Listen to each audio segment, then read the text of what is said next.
वो सर्दियों की रात थी जब मैं पहली बार उस बस में सवार हुआ। मैं अपने गांव से शहर जाने के लिए निकला था।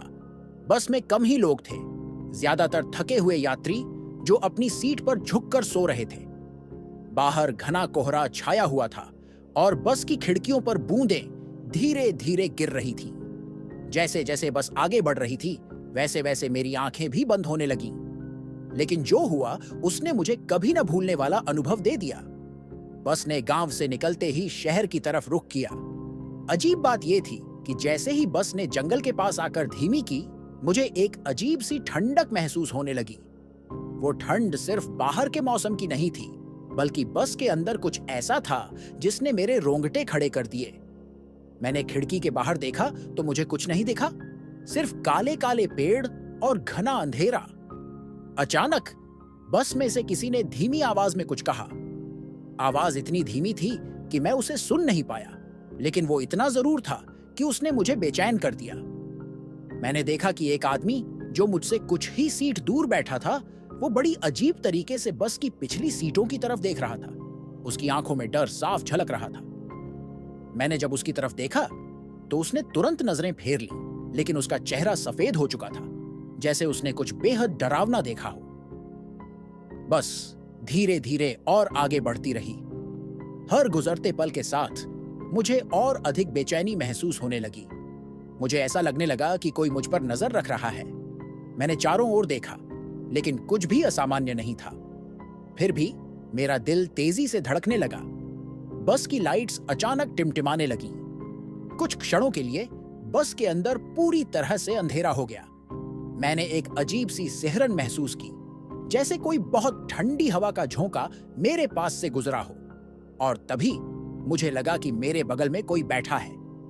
मैंने तुरंत उधर देखा, लेकिन सीट खाली थी। मेरे हाथ पांव ठंडे हो गए। मेरे दिमाग में अजीब अजीब ख्याल आने लगे। क्या ये सब मेरा भ्रम था, या फिर बस में सचमुच कुछ अजीब हो रहा था? मैंने अपने आसपास के यात्रियों को देखा तो वो भी अजीब तरीके से बर्ताव कर रहे थे। कुछ लोग सोने का नाटक कर रहे थे, जबकि उनके चेहरे पर डर साफ झलक रहा था। अचानक बस के अंदर से अजीब अजीब आवाजें आने लगी। कभी किसी के हंसने की आवाज तो कभी किसी के रोने की।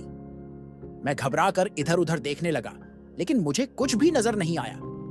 बस का ड्राइवर भी अचानक अजीब हरकतें करने लगा। वो बार बार शीशे में देखकर कुछ बड़बड़ाने लगा। मेरा दिल जोर जोर से धड़कने लगा। मुझे यकीन होने लगा था कि इस बस में कुछ तो गलत हो रहा है। मैंने सोचा कि शायद ये कोई बुरा सपना है, लेकिन ये सपना नहीं था। ये सब हकीकत थी और मैं उस हकीकत का हिस्सा था।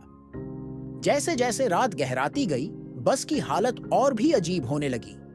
यात्रियों की संख्या घटने लगी, लेकिन न कोई बस से उतर रहा था, न ही कोई नया यात्री चढ़ रहा था। मुझे ऐसा लगने लगा कि बस में कुछ अजीब सा घटित हो रहा है, जो मेरी समझ से परे था। अचानक बस एक झटके से रुक गई। चारों ओर खामोशी छा गई। मैंने देखा कि ड्राइवर अपनी सीट से उठकर बस के पीछे की ओर जा रहा था। उसकी चाल में कुछ अजीब था, जैसे कि वो किसी अदृश्य शक्ति के वश में हो। मैंने अपना दिल थाम लिया और चुपचाप बैठा रहा।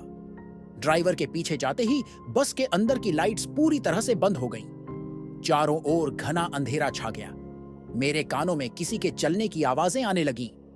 अचानक एक ठंडी हवा का झोंका मेरी गर्दन से टकराया। मेरी सांसें थम गईं। मैंने अपने पीछे देखा, लेकिन वहां कोई नहीं था। और फिर एक भयानक चीख ने बस की खामोशी को चीर दिया। वो आवाज इतनी भयानक थी कि मेरे रोंगटे खड़े हो गए। बस के अंदर का माहौल बिल्कुल बदल गया था। ऐसा लग रहा था जैसे बस किसी खौफनाक जगह पर पहुंच गई हो, जहां से लौटना नामुमकिन था। मैंने जैसे तैसे हिम्मत जुटाकर खिड़की से बाहर देखा। मुझे कुछ समझ नहीं आ रहा था कि बस कहां थी। चारों ओर घना अंधेरा और डरावनी खामोशी थी। मैंने बस के अन्य यात्रियों को देखा तो वो सब भी खामोश और भयभीत नजर आ रहे थे।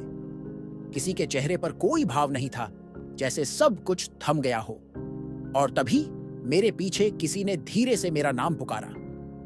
वो आवाज बहुत परिचित थी, लेकिन मैंने उसे कभी नहीं सुना था।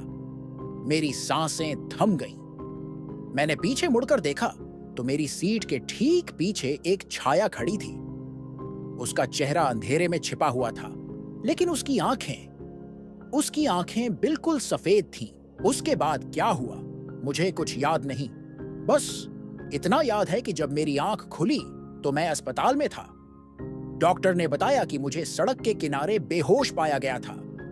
कोई बस का जिक्र नहीं कर रहा था, न ही उस रात की अजीब घटनाओं का। अस्पताल में भर्ती होने के बाद मुझे कई सवाल परेशान करने लगे। डॉक्टरों ने कहा कि मुझे किसी ने सड़क के किनारे बेहोश पाया था, लेकिन उन्हें नहीं पता था कि मैं वहां कैसे पहुंचा। मैंने कई बार अपने होश में लौटने की कोशिश की, लेकिन वो रात मेरे ज़हन में किसी धुंध की तरह थी। सिर्फ कुछ धुंधली यादें थीं, वो बस, उसके यात्री और वो सफेद आंखों वाली छाया। अस्पताल से छुट्टी मिलने के बाद मैं अपने घर लौट आया, लेकिन घर लौटने के बाद भी वो खौफनाक यादें मुझे चैन से जीने नहीं दे रही थीं। हर रात मुझे अजीब अजीब सपने आते। उन सपनों में मैं फिर से उसी बस में होता और हर बार वो सफेद आंखों वाली छाया मेरे और करीब आ जाती। जैसे जैसे दिन गुजरते गए मेरे सपने और ज्यादा डरावने होते गए। सपनों में मैं उस बस में होता, लेकिन इस बार बस के अंदर और भी चीजें थीं। दरवाजे और खिड़कियां खुद खुलने बंद होने लगती। यात्री अचानक गायब हो जाते और ड्राइवर का चेहरा हर बार अलग दिखता।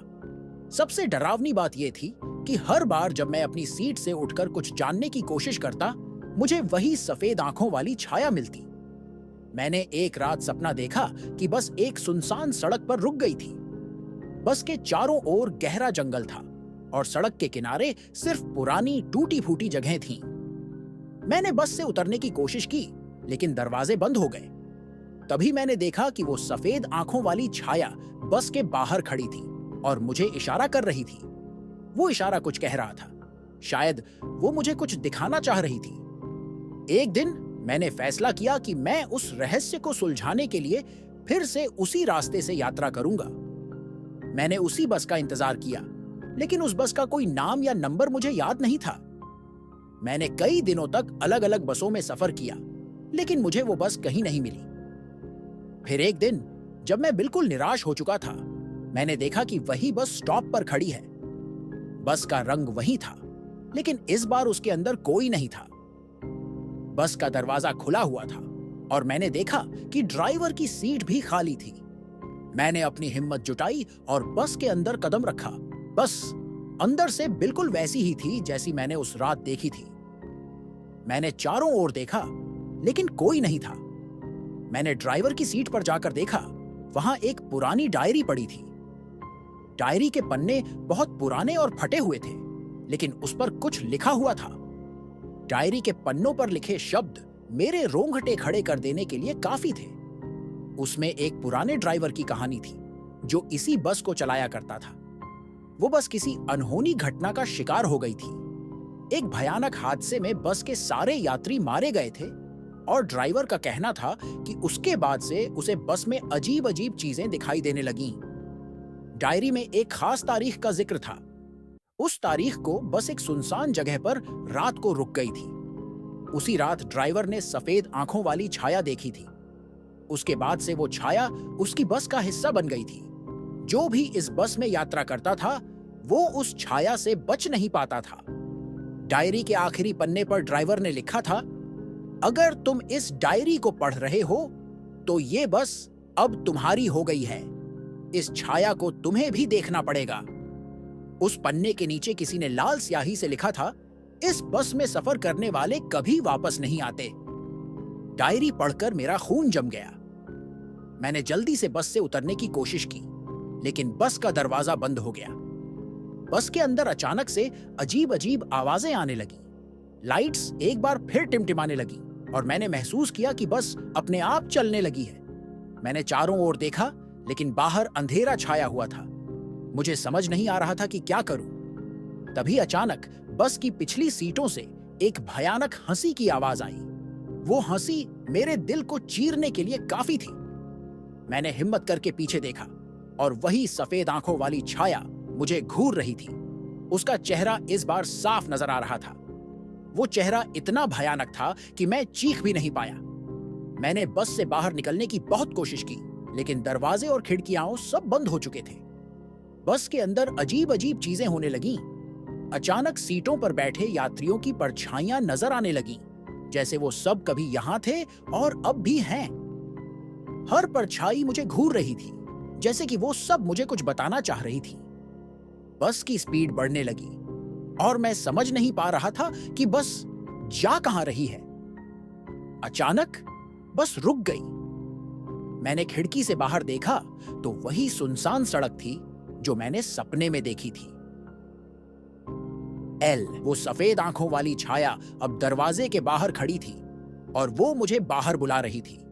मैंने जैसे तैसे हिम्मत करके दरवाजा खोला और बस से बाहर निकला। बाहर का माहौल बहुत अजीब था। चारों ओर घना जंगल, टूटी फूटी सड़क और एक अजीब सी खामोशी। वो छाया धीरे धीरे जंगल की तरफ बढ़ने लगी और मैं उसके पीछे पीछे चलने लगा। जंगल के अंदर जाने पर मुझे एक पुरानी खंडहर हो चुकी इमारत दिखी। वो छाया उस इमारत के अंदर चली गई और मैंने भी उसका पीछा किया।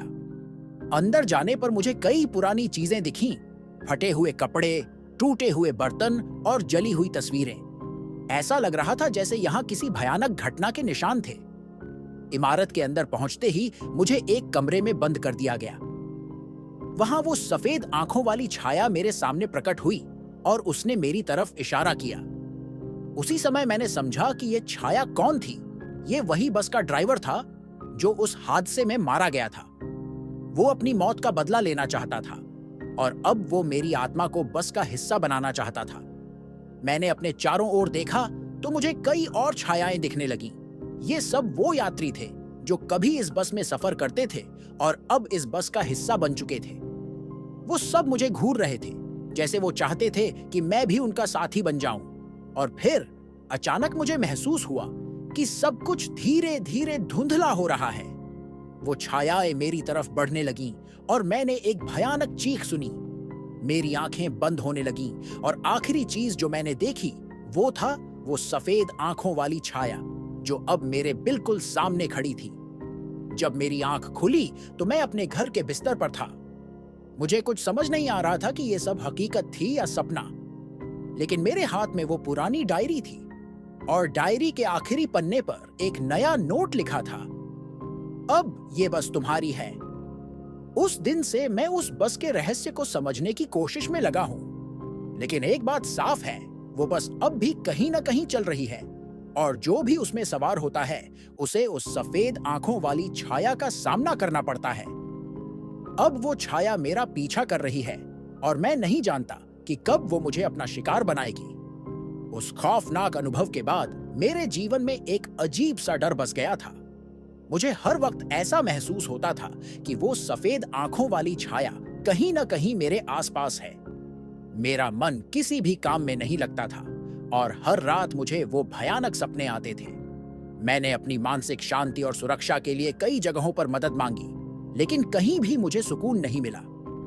एक दिन मेरे एक करीबी दोस्त ने मुझे तिरुपति बालाजी के दर्शन करने की सलाह दी। उन्होंने कहा कि भगवान बालाजी की शक्ति असीम है और उनके शरण में जाने से हर प्रकार की नकारात्मक ऊर्जा से मुक्ति मिल सकती है। मुझे लगा कि शायद यही मेरा आखिरी सहारा है। मैंने तुरंत तिरुपति की यात्रा का निर्णय लिया। वहां पहुंचते ही मुझे एक अजीब सा सुकून महसूस हुआ। वहां की पवित्रता और शांति ने मेरे दिल में कुछ उम्मीद जगाई। मैंने पूरे मन से भगवान बालाजी के दर्शन किए और उनसे प्रार्थना की कि मुझे उस डरावने अनुभव और उस भूतिया छाया से छुटकारा मिले। बालाजी के मंदिर के अंदर मैंने अपनी सारी परेशानियां भगवान के सामने रख दी। मैंने उनसे प्रार्थना की कि मुझे उस भयानक अनुभव से मुक्ति मिले और मेरा जीवन फिर से सामान्य हो जाए। जब मैं मंदिर से बाहर निकला तो मेरे मन में एक अजीब सी शांति और विश्वास था। ऐसा महसूस हुआ जैसे भगवान बालाजी ने मेरी प्रार्थना सुन ली है। उसके बाद मैंने महसूस किया कि मेरा डर धीरे धीरे खत्म हो रहा है। वो भयानक सपने आना बंद हो गए और मेरे जीवन में वापस शांति लौट आई। वो सफेद आंखों वाली छाया भी मेरी यादों से धुंधली हो गई। ऐसा लगा जैसे भगवान बालाजी की कृपा से मुझे उस भूत से हमेशा के लिए मुक्ति मिल गई है।